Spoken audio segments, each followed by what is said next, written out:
இப்பேரவை தனது நம்பிக்கையை தெரிவிக்கிறது என்னும் தீர்மானம் பேரவையின் முடிவுக்கு விடப்பட்டு வாக்குகள் பின்வருமாறு எண்ணி கணிக்கப்பட்டன.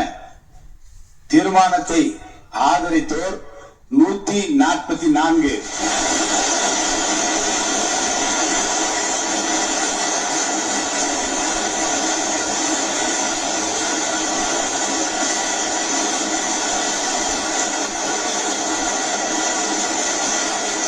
தீர்மானத்தை எதிர்த்தோர் 22, நடுநிலை வைத்தோர் 5.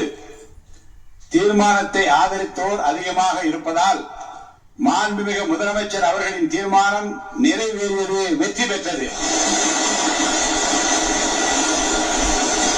மாண்புமிகு முதலமைச்சர் அவர்களின் தீர்மானம் வெற்றி பெற்றது என பேரவைக்கு அறிவிக்கிறேன்.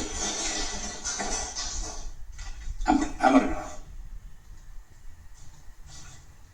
இந்த மகிழ்ச்சியான தருணத்தில் பேரவை தலைவர் என்கின்ற முறையில் என்னுடைய நல்வாழ்த்துக்களை மாண்புமிகு முதலமைச்சரின் அமைச்சரவைக்கும் அமைச்சருக்கு நான் தெரிவிக்க கடமைப்பட்டிருக்கிறேன்.